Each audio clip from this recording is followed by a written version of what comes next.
अमन एक 25 वर्षीय software engineer Bengaluru की एक नामी कंपनी में काम करता था। शांत स्वभाव, जिम्मेदार और अपने परिवार से बेहद जुड़ा हुआ। वहीं दूसरी ओर थी सान्या, 22 साल की एक चुलबुली लड़की जो फाइन आर्ट्स की स्टूडेंट थी। उसकी दुनिया रंगों और कल्पनाओं में बसी थी। उनकी पहली मुलाकात एक आर्ट एग्जीबिशन में हुई। अमन को पेंटिंग्स में ज्यादा दिलचस्पी नहीं थी, लेकिन अपने दोस्त के कहने पर वो वहां गया था। सान्या अपनी बनाई पेंटिंग्स को समझा रही थी और तभी अमन की नजर उस पर पड़ी। उसकी बातें, उसकी मुस्कुराहट, सब कुछ जैसे दिल को छू गया। आपको सच में पेंटिंग समझ आ रही है या सिर्फ सिर हिला रहे हैं? सच कहूं तो मुझे तो आपसे बात करना अच्छा लग रहा है। पेंटिंग बाद में समझ लूंगा। वहीं से एक नई शुरुआत हुई। बातों का सिलसिला बढ़ा, मुलाकातें बढ़ी और धीरे धीरे दोनों एक दूसरे की जिंदगी का हिस्सा बन गए। अमन और सान्या का रिश्ता दो अलग दुनिया का मेल था। एक तरफ टेक्निकल प्रैक्टिकल सोच वाला लड़का, दूसरी ओर इमोशनल क्रिएटिव सोच वाली लड़की। लेकिन दोनों ने एक दूसरे की दुनिया को अपनाना शुरू किया। अमन ने सान्या के लिए पेंटिंग क्लास ज्वाइन की और सान्या ने उसके लिए कोडिंग की बेसिक क्लास ली। वे छोटे छोटे लम्हों में प्यार ढूंढते, कॉफी की दुकानों पर बातें, बाइक राइड्स पर चाय की चुस्कियां और पार्क में बैठकर चुपचाप आसमान देखना।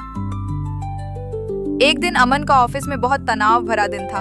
उसने सान्या की कॉल नहीं उठाई और बाद में मैसेज का जवाब भी नहीं दिया। सान्या ने महसूस किया कि वो उसे नजरअंदाज कर रहा है।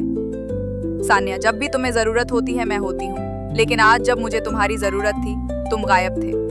अमन, सान्या, हर बार मैं तुम्हारी उम्मीदों पर खरा नहीं उतर सकता। मेरे पास काम का भी प्रेशर होता है।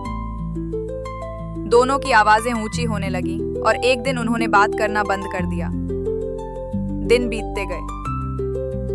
अमन ने खुद को काम में झोंक दिया, लेकिन सान्या की यादें हर कोड के पीछे छुपी थी। वहीं सान्या की पेंटिंग्स अब फीकी लगने लगी, जैसे उनमें से रंग ही चला गया हो। 2 महीने बाद अमन को सान्या की एक नई आर्ट एग्जीबिशन की खबर मिली।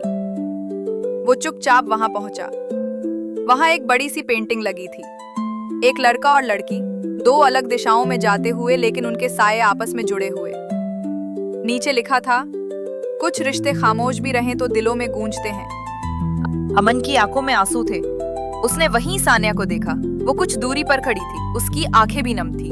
अमन ने धीरे से कहा, माफ करना सान्या, मैं तुम्हें समझ नहीं पाया, लेकिन आज भी तुम्हारे साये में खुद को पाता हूँ। सान्या मुस्कुराई और बोली, प्यार में लड़ाई हो सकती है, लेकिन प्यार अगर सच्चा हो तो लौट आता है।